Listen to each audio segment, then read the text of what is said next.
student Krishna coaching विशेष happy new year 2024 तुम बर्तमान परीक्षा चलती मुझे स्ट्रेस नवनी सब क्वेश्चन तो मैक्सिमम सिलेक्शन आने एक्चुअली परिश्रम पिला लाइब्रेरी स्टूडेंट से आगु परिश्रम करेंगे लिखिथे मेन हूँ प्राक्ट क्वेश्चन सिलेक्शन 20 वर्ष भितर जब जन रिविजन कर क्वेश्चन सब पाइज क्वेश्चन सिलेक्शन भी आसूँ तेणु तुम आई थिंक परीक्षा भल कर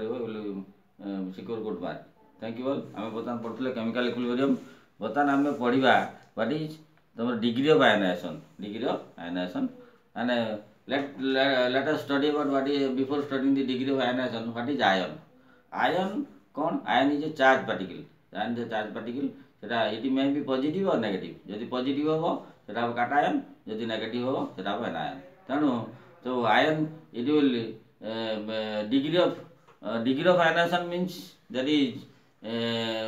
माने केमती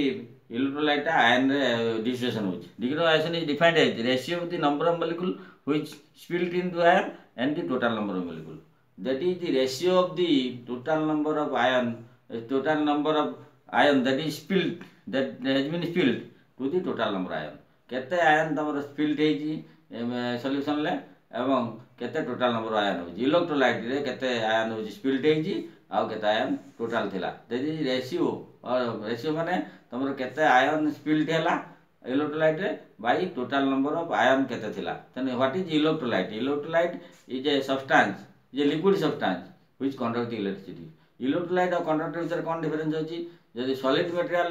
if the solid material conduct electricity it will known as conductor यदि लिक्विड मटेरियल ता कंडक्ट करिवो ताने इलेक्ट्रिसिटी कंडक्ट करिवो that is known as electrolyte तेनु these are all about the electrolyte तेणु सब the electrolysis जार आयनाइजेशन जते होची अधिक हबो को सॉल्यूशन लो सेते हमर इलेक्ट्रिसिटी सेते